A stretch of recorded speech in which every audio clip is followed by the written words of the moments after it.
Mažesnės ar didesnės pergalės lydi žmogų visą gyvenimą. Tačiau pačios svarbiausios yra tos, kurias laimi ne vienas ir ne vien dėl savęs.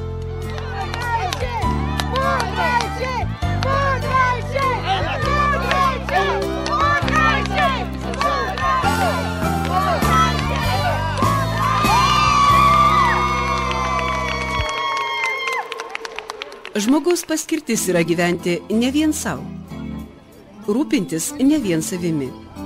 Šią paskirtį apibūdina bendruomenių judėjimas, jų pastangos keisti gyvenimą. Budraičių kaimo bendruomenė Kelmės rajone įsikūrė 2002 metų pabaigoje.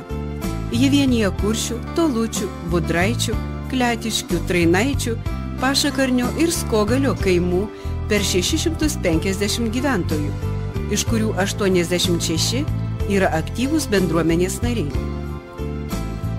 Bendruomenės įkūrėjai kėlė savo subrandintus tikslus: telkti gyventojus kartu spręsti iškilusias problemas, skatinti jaunimą veikti kartu ir planuoti ateitį gimtinėje, pažinti savo ir kitas šalis, jų kultūrą. Pirmiausias uždavinys buvo įkurti bendruomenės namus, nes Budraičiuose nebuvo nei kultūros namų, nei bibliotekos. Iškėlę savo uždavinius ir tikslus, bendruomenės žmonės nuspaudė starto pedalą. Ir tik jie žino, kokių pastangų prireikė, kad viskas pradėtų keistis. 5 metus būrėsi ir dirbo neturėdami patalpų, o 2007-aisiais perėmė iš rajono savivaldybės nenaudojamo pastato dalį, įgyvendino Jungtinių tautų Pasaulio aplinkos fondo mažųjų projektų ir Žemės ūkio ministerijos finansuotus 2 projektus. Suremontavo pastato vidų, įrengė vandentiekį, kanalizaciją, elektrą, šildymą. Iš laužo padarėm šitą. Vidų patvarkėm labai gerai, o išorė, stogas dar, aplinka nesutvarkyta. Labai daug padarė žmonės, pasidėjo ir darbu, ir grinais pinigais, materialinė parama. Materialinė parama suteikė apie 8 000 litų. Tai yra didelė suma ir tiem žmonėm, reiškia, labai didelis ačiū reiktų pasakyti. Aš dirbau su darbininkais. Juos organizavau, medžiagas sudalyvau, kur trūko, padėjau, nes turiu savo dirbtuvės, tai kai trūksta, tai visada gali nueiti pas save ir rasti. Aš asmeniškai jaučiausi didelį krūvio nukritimo, tokio atsipalaidavimo, todėl, kad darbai baigti, pinigai sunaudoti, darbas padarytas, bendruomenės nariai labai patenkinti, o ko daugiau reikia. Po to mintis puoselėta toliau. Budraičių kaimų bendruomenė, pirmoji Lietuvoje, įkūrė verslo įmonę ir ėmė perdirbti vaisius ir daržoves. Mes padarė analizę, Budraičių bendruomenė radome galimybę įgyvendinti būtent projektą, kurio dėka Budraičiuose būtų įkurta mikro įmonė, kuri galėtų perdirbti būtent ekologinių ūkininkams atliekamą neparduodamą produkciją. Tokiu būdu padidinant ekologinių ūkininkų pajamas, o Budraičių bendruomenė savo ruožtų čia įdarbins jaunas moteris, kurios kaime gyvena ir neturi darbo šiuo metu. Trečias veiksnys, mikro įmonė yra nepelno įmonė ir bus nepelno įmonė ir gaunamas pelnas bus panaudotas mikro įmonės plėtrai ir bendruomenės socialiniams ir kultūriniams poreikiams tenkinti. Buvo tęstinis projektas parašytas ir buvo laimėta 220 000 litų. Pakliuvom į paskutinį beveik etapą, iš 145 projektai buvo laimėti, tarp jų mūsų projektas. Projekto vadovė taip pat yra Virginija Žirbenkienė. Pasitarėm su bendruomenė, kadangi trūksta darbo, žmonėms kaime nėra ką dirbti, yra daug bedarbių. Iš to projekto buvo sudarėm sutartį su profesoriu Pranu Viškeliu, kuri turi Baptose taip pat bandomoje visą savo technologijas ir jis mums vedė seminarus, pravedė 8 seminarus ir atsirado labai daug norinčių moterų. 15 moterų dalyvavo šituose seminaruose ir atliko Kaune bandomąją partiją. Iš tų 15 buvo atrinkta 2 moteris. Siekiant nuveikti didelius darbus, reikėjo daugiau paramos. Taip pat, kur buvo įkurta mikroįmonė, buvo gautos lėšos iš Lyderio Plus, tai buvom gavę virš 34 000, jos taip pat buvo panaudotas mikroįmonės kūrimui. Iš Lyderio mes išklijavome plyteles visam cechui, kadangi, kai buvo projektas rašytas, mes dar nebuvom gavę patalpų. Po to gavom papildomas patalpas ir įrengėm didelį cechą, kur šiandien turime ir moteris labai sėkmingai dirba. Bendruomenės pirmininkė mini ne tik rajono, Žemės ūkio ministerijos, Lyder programos, savivaldybės, seniūnijos paramą, bet ir bendruomenės narių prisidėjimą, pinigais ir darbu, kuris yra itin vertingas. Pasak Virginijos, didžiausias troškimas, kad mikroįmonė toliau plėstųsi, būtų įdarbinta daugiau moterų, kad 3 kartų bendruomenė ir toliau galėtų įgyvendinti savo planus. Kas vienyje šias 3 kartas jūsų bendruomenė? Kaime norės išlaikyti, kad žmonės nenuklystų, nes, kaip žinot, kaimuose nėra užimtumo. Budraičio mikroįmonė, perdirbdama ekologiškas daržovės ir vaisius, juos perka tik iš ekologinių sertifikuotų ūkių.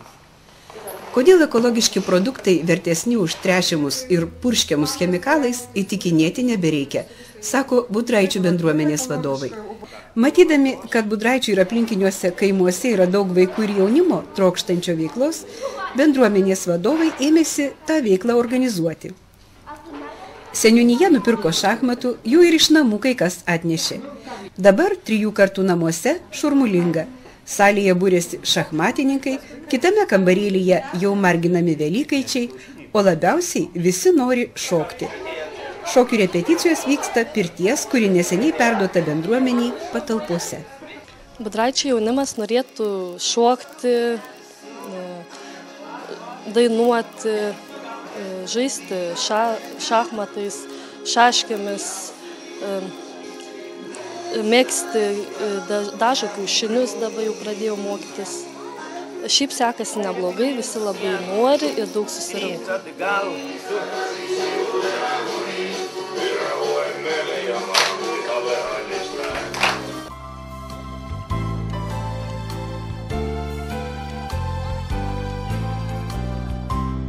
Ateinam pašokti, padainuoti, žaisti šaškiam šachmatais, dalyvaujam. Šiandien kokia tavo funkcija buvo? Prižiūrėti tvarką, kad nebūtų girtuokliavimo, nes muštynė kaip aišku, ir galbūt tvarka.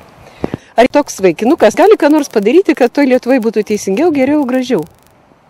Gali, kad, pažiūrėjau, šiektant negertų, alkoholį mažinti, kad būtų biškį daugiau tvarkos.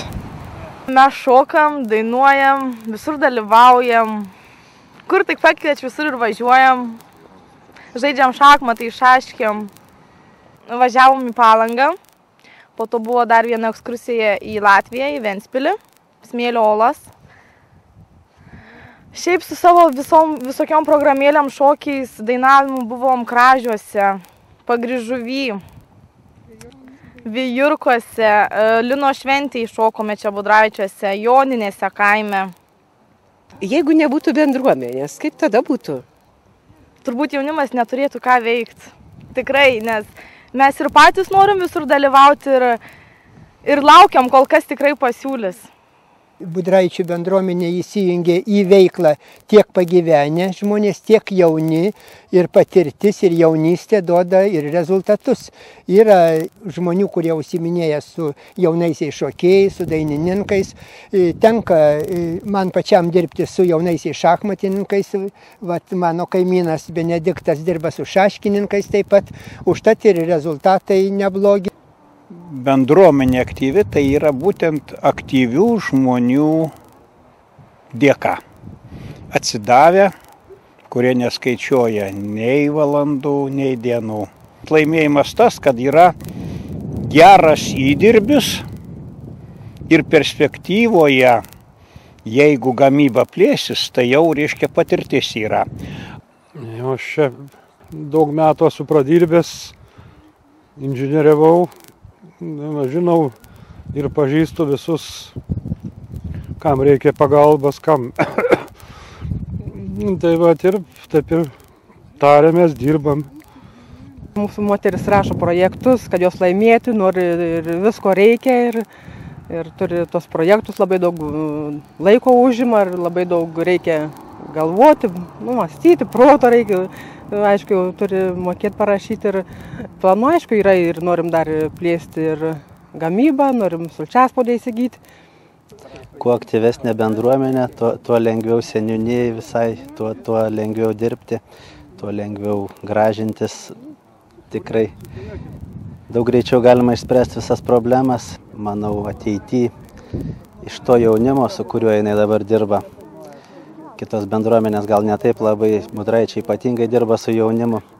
Tai manau, kad jaunimas nuo mažens pripratęs prie šito bendruomeniškumo tikrai išaugs į didžiulę tikrą bendruomenę. Budraičiai tai turi savo dvasią, turi savo sielą, jauną, entuziastišką. Ir ko galiu pabrėžti ir pasikartosiu, kad kas mane čia labai stebina ir labai džiugina, tai yra, kaip matote, saugi, sveika, kaip matot, sportuojanti, sveikai maitinanti ir jaunatviška, su daug idėjų. Tai nuostabu, labai perspektyvi, visko daug norinti, sužinoti, pamatyti. Tuo galiu tikrai pasidžiaugti. Bendruomenė yra vieninga, tai yra labai gerai. Kiek metų jūs esate bendruomenės pirmininkė ir kas čia būtų sunkiausia, o kas smagiausia ir linksmiausia? Šiaip jau einu 6 metus kaip bendruomenės pirmininkė. Sunku visada lieka projektai, bet jie yra įgyvendinami ir smagu, kai yra bendruomenė, jaunimas ir tiek taryba labai padeda, ir seniūnija, ir dėstytojai, kad jie nemokamai veda būrelius. Iš viso širdies norėčiau padėkoti kaimo žmonėm, šeimom ir dėstytojam, kad jie atiduoda su jaunimu savo laisvalaikį. Labai džiaugiuosi už visus. Taip pat dirba daug, tik kiti nenori rodytis, kad dirba ir tikrai tuo džiaugiamės. Iš tikrųjų labai norėtumėm didelį ačiū pasakyti. Ar jūs pati laiminga atiduodama tiek savęs? Žinoma, kad taip. O kai laimi, tai dar smagiau.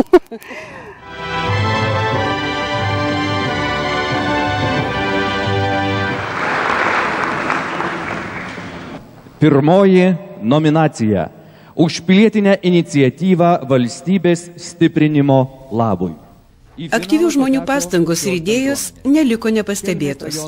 2010 metais vykusiame nacionalinėme bendruomenių konkurse Tikime laisvę, kuriame dalyvavo per 90 bendruomenių, garbingiausiame trejetuke Kelmės rajono Budraičių kaimo bendruomenė, charakterizuota kaip pirmoji bendruomenė Lietuvoje, įkūrusi verslo įmonę, perdirbanti vaisius ir daržovės.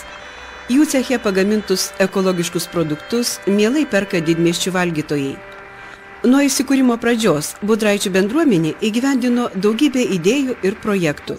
Sukūrė sąlygas patiems užsidirbti lėšų kultūrinėms ir socialinėms reikmėms. Nominacija už pilietinę iniciatyvą valstybės stiprinimo labui. Kelmės rajono Budraičių bendruomenė. Sveikinu.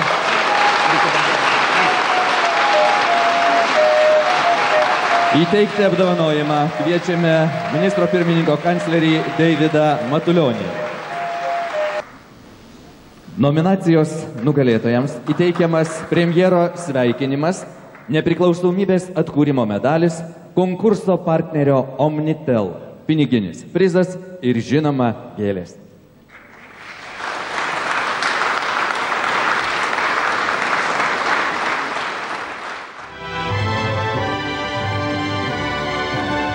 Iškilios šventės praeina, o kasdienybė ir vėl pašaukia daryti tai, kas užsibrėžta.